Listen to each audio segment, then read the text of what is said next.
আমার স্নেহের ছাত্রীরা, আশা করি তোমরা ভালো আছো এবং পড়াশোনা করছো। আমরা আগের দিন ছত্রাকের বৈশিষ্ট্য এবং ছত্রাকের শ্রেণীবিন্যাস পড়েছিলাম।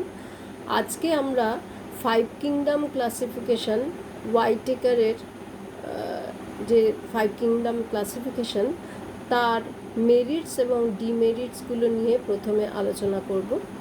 মেরিটস মানে গুণাবলী। এখানে আমরা প্রথমে দেখেছি শ্রেণীবিন্যাস পদ্ধতি খুব সরল, জীবগোষ্ঠীর মধ্যে সহজে পারস্পরিক একটা সম্পর্ক নির্ণয় করা যায়। প্রোক্যারিওটিক জীবদের পৃথক রাজ্যে রাখা খুবই ন্যায়সঙ্গত হয়েছে, আর ইউক্যারিওটিকদের আলাদা করে দেওয়া হয়েছে। ইউক্যারিওটিক এককোষীদের প্রোটিস্টার মধ্যে রাখা হয়েছে। বিজ্ঞানীরা মনে করেন ইউগ্লিনার মতো জীবকে প্রোটিস্টাতে স্থান দেওয়া সঠিক হয়েছে।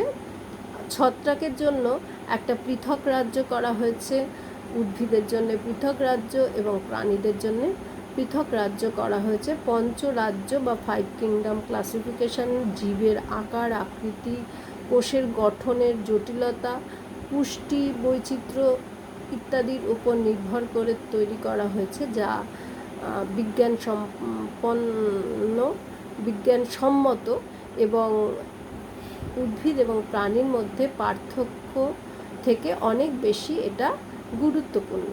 কিন্তু এই মেরিটস থাকলেও এর মধ্যে কিছু ডিমেরিটস বা ত্রুটি আছে। অনেকগুলি এককোষী শৈবালকে প্লান্টি রাজ্যে ফেলা হয়েছে, অর্থাৎ এককোষী শৈবাল সেটা প্রোটিস্টা হয়েছে, আবার সেগুলো উদ্ভিদের মধ্যেও পড়ছে। এককোষী ছত্রাক সেটা প্রোটিস্টার মধ্যেও ফেলা হচ্ছে, আবার সেগুলো ছত্রাকের মধ্যেও পড়ছে। ইউগ্লিনা, স্লাইম মোল্ড জাতীয় জীবদের জীবনধারা অন্যান্য জীবদের থেকে পৃথক। এদের জন্য সম্ভবত পৃথক মধ্যবর্তী রাজ্যের কোনো প্রয়োজন ছিল। মোনেরা, প্রোটিস্টা রাজ্য দুটিতে কোষ প্রাকারযুক্ত এবং কোষ প্রাকারবিহীন জীবদের স্থান দেওয়া সঠিক হয়নি। অর্থাৎ মোনেরাতে কিছু মোনেরা আছে যাদের কোষ প্রাকার আছে এবং কিছু আছে কোষ প্রাকার নেই। আর প্রোটিস্টাতে তো সেরকম অনেক আছে, কোষ প্রাকার যুক্তও আছে, কোষ প্রাকার বিহীনও আছে। যেমন অ্যামিবার কোষ প্রাকার নেই, অথচ শৈবাল ফটোসিনথেটিক প্রোটিস্টার মধ্যে কোষ প্রাকার আছে। মোনেরা প্রোটিস্টা রাজ্যে সালোক সংশ্লেষকারী, সালোক সংশ্লেষে অক্ষম দু ধরনের জীবই অন্তর্ভুক্ত হয়েছে মোনেরা আর প্রোটিস্টার মধ্যে। অনেক ক্ষেত্রে জীবদের পূর্বপুরুষের সঙ্গে সম্পর্ক নিরূপণ করাও যায় না। এই শ্রেণীবিভাগে ভাইরাসকে কোনো স্থানই দেওয়া হয়নি। কাজেই এইরকম ডিমেরিটস কিছু 5 কিংডম ক্লাসিফিকেশনের আছে। ওয়াইটেকারের এই মেরিটস এবং ডিমেরিটসগুলো আমাদের মনে রাখতে হবে। এরপর আমরা আসছি লাইকেন। লাইকেন বলতে বুঝি বহু বর্ষজীবী স্থলজ ছত্রাক এবং শৈবালের একসঙ্গে স্থায়ীভাবে সহবাসজনিত নির্দিষ্ট আকারের অঙ্গজ থ্যালাস জাতীয় উদ্ভিদ গোষ্ঠীকে আমরা বলি লাইকেন। অর্থাৎ লাইকেন হচ্ছে উদ্ভিদ এবং ছত্রাক, শৈবাল এবং ছত্রাক যখন একসঙ্গে থাকছে এবং দুজনে দুজনের উপকার করছে, তাকে আমরা বলি লাইকেন। লাইকেনের শৈবাল অংশকে বলা হয় ফোটোবায়ন্ট, আর ছত্রাক অংশকে বলা হয় মাইক্রোবায়ন্ট। শৈবাল খাদ্য তৈরি করে ছত্রাককে দেয়, আর ছত্রাক জল সরবরাহ করে এবং শৈবালকে আশ্রয় দেয়। অর্থাৎ এই লাইকেনের মধ্যে শৈবাল এবং ছত্রাক দুটি জীব একসঙ্গে থাকে এবং পরস্পরের কে সাহায্য করে, সেই জন্যে এই সহাবস্থানকে মিথজীবী বা সিম্বায়োসিস বলা হয়। লাইকেনের প্রধান বৈশিষ্ট্য হচ্ছে লাইকেন এক প্রকার সমাঙ্গদেহী বিশেষ ধরনের উদ্ভিদ। থ্যালাসে দুটি ভিন্ন প্রকৃতির উদ্ভিদ যেমন ছত্রাক এবং শৈবালে স্থায়ীভাবে অবস্থান হয়। ছত্রাক শৈবালের এই প্রকারের অবস্থানকে মিথজীবী বলা হয়, সম্পর্ক বলা হয়। আর লাইকেন থ্যালাস ক্ষুদ্র থেকে বৃহৎ আকৃতির হয়। থ্যালাস কোষে জৈব অ্যাসিড থাকার জন্য রং অনেক সময় কমলা, হলদে, কালো, ধূসর সবুজ, বাদামি ইত্যাদি বিভিন্ন রঙের হয়। থ্যালাসের প্রকৃতি কঠিন চামড়ার মতো অথবা নরম স্পঞ্জের মতো হতে পারে। আলো, ঠান্ডা, আর্দ্র পরিবেশে লাইকেন বেশি জন্মায়। লাইকেন থ্যালাস 3 প্রকারের হয়: ক্রাস্টোস, ফোলিওস আর ফ্রুটিকোস। এদের 3 প্রকার জনন দেখা যায়: অঙ্গজ জনন, অযৌন জনন এবং যৌন জনন।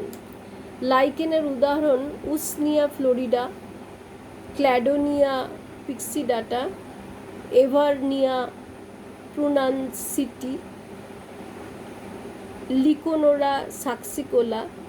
এইগুলো হচ্ছে লাইকেনের উদাহরণ। লাইকেনকে আমরা শ্রেণীবিন্যাস করলে 2 রকম লাইকেন পাওয়া যায়। একটা হচ্ছে অ্যাসকোলাইকেন, একটা হচ্ছে বেসিডিও লাইকেন। অর্থাৎ অ্যাসকোলাইকেন লাইকেন হচ্ছে যেসব লাইকেনের ছত্রাক অ্যাসকোমাইসিটিসের মতো এবং শৈবালের মতো, সেগুলোকে বলা হয় অ্যাসকোলাইকেন। এদের অ্যাসকোলাইকেনের শৈবাল অংশীদাররা সায়ানোফাইসি, ক্লোরোফাইসি পর্বভুক্ত। নস্টক, সাইটোনিমা, গ্লিওক্যাপসা ইত্যাদি হচ্ছে অ্যাসকোলাইকেনের উদাহরণ। এরপরে হচ্ছে বেসিডিও লাইকেন। বেসিডিও লাইকেন হচ্ছে যেসব লাইকেনের ছত্রাক বেসিডিওমাইসিটিস গোষ্ঠীভুক্ত, তাদেরকে বলা হয় বেসিডিও লাইকেন। এদের খুব কম দেখা যায়, 3টে গণ আছে: ক্লোরেল্লা, কোরা, ডিকটিওনিমা এ সমস্ত। উদাহরণ হচ্ছে ক্লোরোকক্কাস। থ্যালাসের প্রকৃতি অনুসারে লাইকেন 3 ধরনের হয় থ্যালাসের প্রকৃতি অনুযায়ী। আর ওটা হচ্ছে ছত্রাকের প্রকৃতি অনুযায়ী আমরা ওই শ্রেণীবিন্যাস করেছিলাম। আর এটা হচ্ছে থ্যালাসের প্রকৃতি অনুযায়ী। একটা হচ্ছে ক্রাস্টোস, লিকোনোরা, গ্রাফিস এগুলোকে বলা হয় ক্রাস্টোস। ফোলিওস, পারমেলিয়া, পেন্টিজেরা। আর ফ্রুটিকোজ হচ্ছে উসনিয়া, অলিকোটোরিয়া। এগুলো হচ্ছে উদাহরণ। ক্রাস্টোস মানে এই প্রকার লাইকেন পাতলা বা মোটা আস্তরণ গঠন করে পাথরে অথবা গাছের ছালে থাকতে পারে। অনেক সময় এরা আংশিক বা সম্পূর্ণভাবে পাথর অথবা গাছের বাকলের অন্তঃস্তরের মধ্যে নিমজ্জিত থাকে, কিন্তু এদের ওপরের স্তর হিসেবে দেখতে পাওয়া যায়। রাইজোকার্পন, লিকোনোরা এগুলো হচ্ছে ক্রাস্টোস। ক্রাস্টোস একেবারে অনুর্বর পরিবেশে থাকতে পারে এবং যেখানে কোনো বসতি নেই সেখানে ক্রাস্টোস প্রথম বসতি শুরু করতে পারে। ফোলিওস এই প্রকার লাইকেন দেখতে অনেকটা পাতার মতো। এরা সমান্তরালভাবে বিস্তৃত থাকে। থ্যালাসের নিচের দিকে রাইজয়েডের মতো অঙ্গ গঠিত হয়, অবলম্বনকে আঁকড়ে ধরে থাকে। উদাহরণ হচ্ছে পেল্টিজেরা, ফাইসিরা এসব। আর ফ্রুটিকোজ এই প্রকার লাইকেন নলাকার শাখাযুক্ত বা ফিতার মতো দেখতে হয়। এদের অনেকটা ক্ষুদ্র উদ্ভিদের মতো দেখতে। ক্রাস্টোস একেবারে কোনো কিছুই প্রায় থাকে না, শুধু জানলার কাঁচের মধ্যে একেবারে আটকে থাকে, বা পাথরের গায়ে আটকে থাকে, এগুলো হচ্ছে ক্রাস্টোস, খুব ছোট। ফোলিওস তার থেকে একটু বড়, এবং ফ্রুটিকোস অনেকটা ক্ষুদ্র উদ্ভিদের মতো দেখতে হয়। উদাহরণ নলাকার রামালিনা, সুতোর মতো যেটা হয় উসনিয়া, এগুলো। লাইকেনের বিশেষ গুরুত্ব আছে। প্রাথমিক উদ্ভিদ, এরা কোনো জায়গায় বসতি শুরু করে। অনেক সময় লাইকেন পাথরের ওপর প্রাথমিক উদ্ভিদ হিসেবে জন্মায়, পরে পাথর ক্ষয়প্রাপ্ত হয়ে মাটি তৈরি হলে অন্যান্য উদ্ভিদ সেখানে জন্মাতে আরম্ভ করে। অর্থাৎ কোনো অনুর্বর এবং যেখানে কোনো বসতি নেই সেখানে প্রথম ক্রাস্টোস লাইকেন শুরু হয়। পশু খাদ্য হিসেবেও লাইকেন ব্যবহার হয়। লিবিয়ার মরুভূমিতে লোকজন এক ধরনের লাইকেন খায়, যেটা লেকানোরা অ্যাসকুলেন্টা নামে পরিচিত। মেষ জাতীয় পশু ঘাসের সঙ্গে এই লাইকেন খায়। এরপরে হচ্ছে মানুষের খাদ্য হিসেবেও ব্যবহার হয় লাইকেন। সেট্রারিয়া আইসল্যান্ডিকা, এই লাইকেনটি সুইডেন, নরওয়ে, আয়ারল্যান্ডের লোকেরা খাদ্য হিসেবে ব্যবহার করে। ওষুধ হিসেবে অনেক লাইকেন ব্যবহার হয়। জ্যাথোরিয়া প্যারিটিনা, পারমিলিয়া সেক্সাটিলিস, এগুলো মানুষের ওষুধ হিসেবে ব্যবহার হয়। উষ্ণিয়া থেকে উসনিক অ্যাসিড পাওয়া যায়। ক্লেডোনিয়া থেকে লাইকেন বহু রোগ নিরাময়ে অ্যান্টিবায়োটিক হিসেবে ব্যবহৃত হয়। রং হিসেবেও ব্যবহার হয় লাইকেনের। লাইকেন থেকে অনেকগুলো রং তৈরি হয়, বস্ত্রশিল্পে ব্যবহারও হয়। যেমন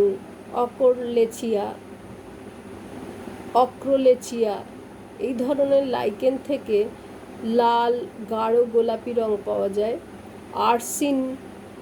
অর্চিল থেকেও বিভিন্ন রং পাওয়া যায়।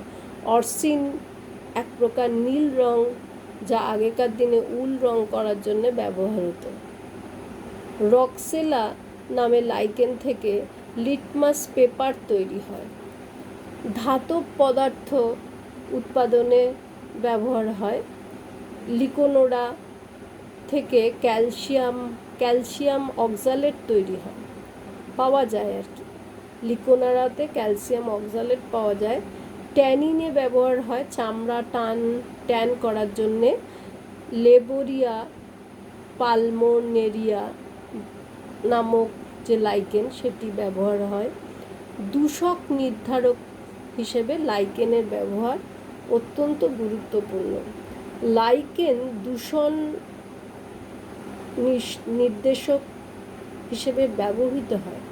কোনো জায়গায় যদি লাইকেন থাকে তাহলে ধরে নিতে হবে লাইকেন আছে, মানে সেখানে কোনো দূষণ নেই। দূষণবিহীন পরিবেশেই লাইকেন জন্মায়। শহর অঞ্চলের থেকে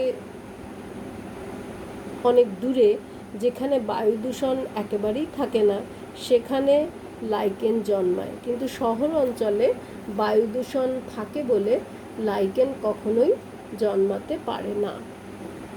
আজকে আমাদের লাইকেন শেষ হলো। এর পরের দিন আমরা ভাইরাস শুরু করব। তোমরা আশা করি সবাই বুঝতে পেরেছ, এবং তোমরা নিজেদের বই থেকে একবার পড়ে নিয়ে আরও ভালো করে বুঝে নেবে এবং তারপর মুখস্থও করে নেবে। সমস্ত পড়া যদি বাকি রেখে দাও তাহলে কিন্তু পরবর্তীকালে তোমরা অসুবিধায় পড়বে। সেই জন্যে একটু পড়াশোনাটায় বেশি মন দাও। আজকে এই অবধি। এর পরের দিন আমরা ভাইরাস শুরু করব।